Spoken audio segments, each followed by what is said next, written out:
나는 살아있으므로 뭔가 잡아먹기 위해서라도 힘을 발산할 수밖에 없지. 하지만 문득 그런 생각이 들어. 잡아먹는 것은 결국 잡아먹히는 게 아닐까 하는 그런 생각 말이지. 과도한 발산과 과도한 공격성은 결국 자기 자신을 겨냥한다는 거야. 영화 속 주인공은 딸을 잃었고 그 분노로 광고판을 설치했어. 수사에 진척이 없자 경찰 조직을 겨냥한 거지. 필요하다면 범인에 대한 사적 보복까지 감행할 그런 사람이었어.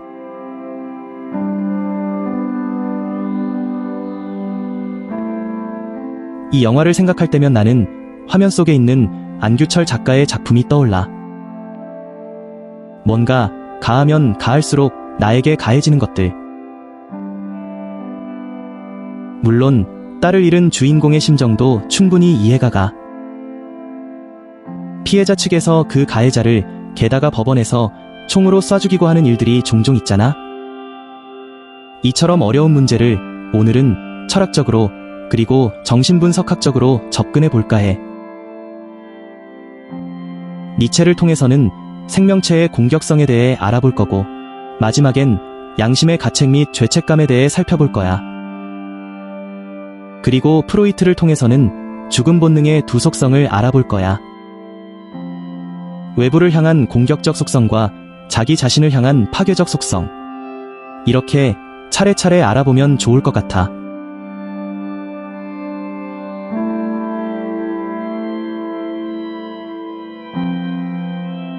니체는 능동적이고 공격적이며 지배적인 인간을 긍정했어. 침해하고 착취하는 것을 모든 생명의 본질로 본 거지. 독수리가 새끼 양을 잡아먹어도 우리는 그 책임을 물을 수 없어. 그리고 니체는 노예적인 인간을 아주 끔찍하게 생각했지. 선량, 겸허, 용서 이런 것들은 모두 원한에서 비롯된 자기 기만으로 본 거야. 이러한 논리대로라면 영화 속 주인공의 행동은 박수받아 마땅해.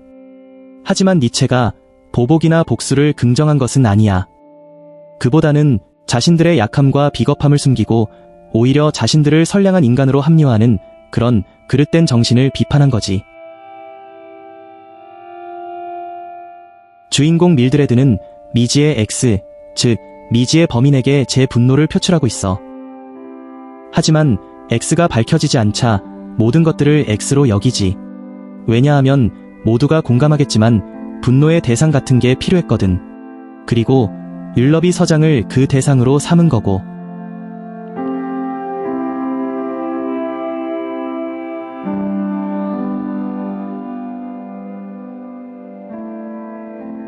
그런데 율러비 서장은 우리의 생각과는 다르게 자기 일에 최선을 다하는 그런 사람이었어.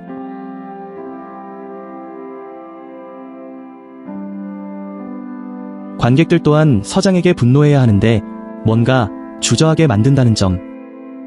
그 점이 바로 이 영화를 훌륭하게 만드는 요소인 것 같아.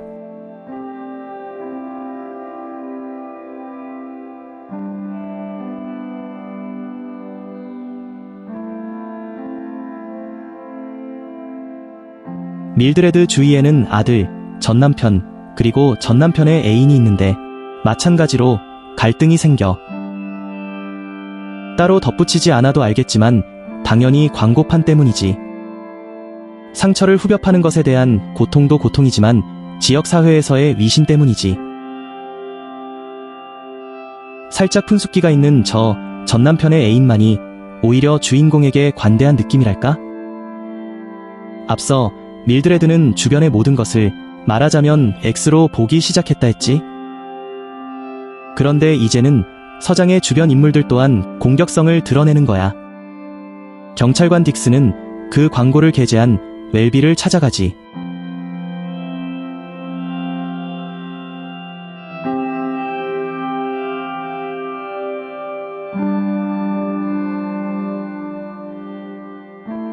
누군가의 신복이기에 또 다른 누군가에게 발톱을 드러내는 것. 실제로 니체 철학을 이렇게 이해하는 사람들도 있는데 힘주어 말하지만 이건 명명백백한 오독이지. 앞서 독수리가 새끼양을 잡아먹어도 우리는 그 책임을 물을 수 없다고 했지? 하지만 독수리는 언제나 한 마리씩만 사냥할 뿐, 복수심으로는 사냥하지 않아. 이제 영화는 또 한 번 관객들을 딜레마에 빠뜨리지. 암으로 죽어가고 있던 서장은 아주 큰 결심을 내려. 미지수 X가 또 한 번 사라진 거야.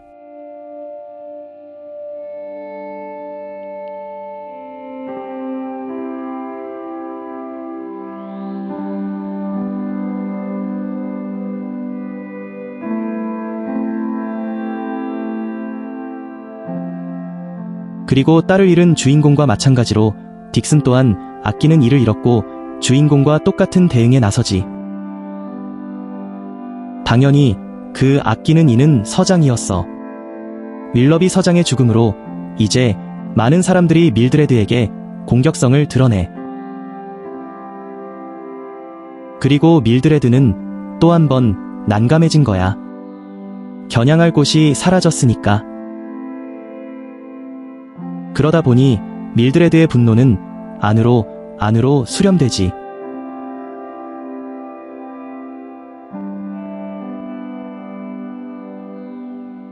그렇다면 이러한 발산과 수렴은 어떻게 설명 가능할까? 프로이트는 생명 본능을 일컬어 유기체 상태를 보존하려는 것으로 정의했어. 하지만 우리가 오늘 알아볼 것은 죽음 본능이야. 앞서 봤듯이 죽음 본능이 외부 대상으로 향할 땐 공격적 성격을 띠지. 하지만 그것이 불가능해지면 자기 자신을 좀먹는 거야.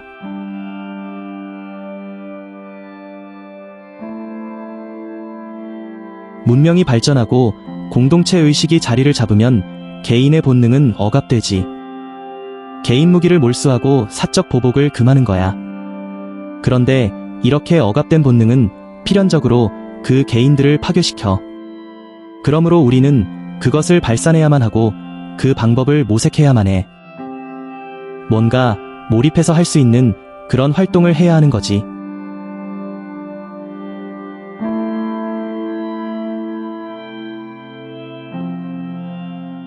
자기 파괴적 성격, 즉 양심의 가책이나 죄책감에 대해 좀 더 이야기해 볼까 해. 니체에 따르면 문명 이전에도 채권 채무자 관계는 존재했어. 그리고 그것을 불이행 시 기꺼이 고문을 당했지. 그러면 채권자는 사적 보복을 가한다는 일종의 쾌감을 얻었고, 반대로 채무자는 채무 불이행 시 벌을 받는다는 기억을 갖게 됐어. 그리고 그 기억의 발전으로 인간은 이성을 갖게 된 거야. 글을 쓰고 수학 문제를 풀려면 기억이 뒷받침되어야만 하지. 게다가 이러한 기억이나 이성 때문에 양심의 가책이나 죄책감 또한 생긴 거고. 처음에 밀드레드는 분명 채권자 위치에 있었어. 그런데 서장이 죽자 채무자로 내몰린 거야. 지역사회로부터 질타를 받았고 모르긴 모르지만 죄책감에 빠진 거지. 화면 속 밀드레드의 변화를 계속 주시해줬으면 해.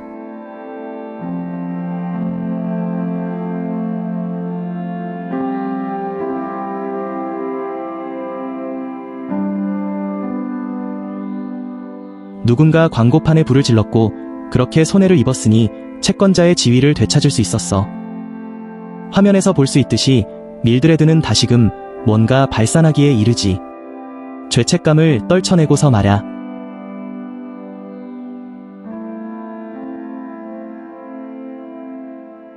나중에 밝혀지지만 광고판에 불을 지른 건 딕슨이 아니었고, 그 결과 밀드레드는 다시 또 양심의 가책을 느껴.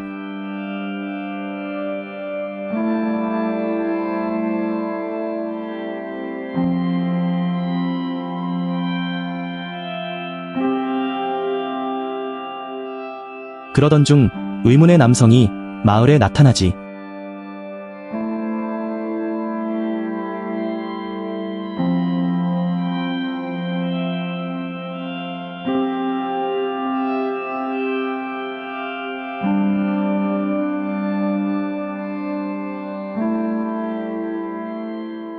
저 남성은 밀드레드, 그리고 딕슨의 공격성을 다시금 깨워 일으키지.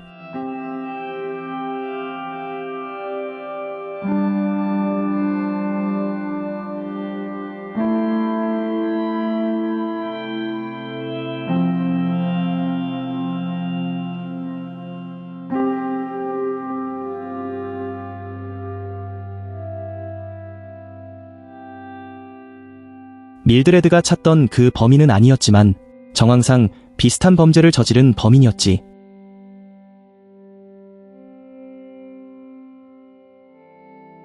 이제 어느 정도 감이 잡힐 거야. 그렇게 밀드레드와 딕슨은 공동의 적을 갖게 되지. 같은 표적을 노리는 만큼 둘은 친구가 되고, 딕슨은 그 남성을 의심하고 그 남성의 DNA까지 확보했어. 다시 한번 말하지만 그 남성은 밀드레드가 찾던 범인은 아니었어. 정황상 비슷한 범죄를 저지른 것 같은 그런 뉘앙스만 풍길 뿐이었지. 그럼에도 어쨌든 이를 계기로 둘은 연대를 맺어. 연대라는 말 참 좋은 말이야. 하지만 그들이 연대해야 할 사람들은 따로 있지 않을까? 그들의 가족, 그리고 그들에게 호의를 베푼 이웃 주민들 말야.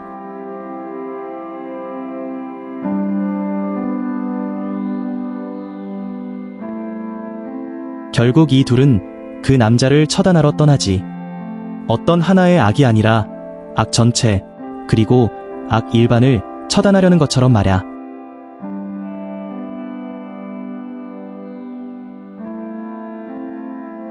그런데 과연 이게 맞을까?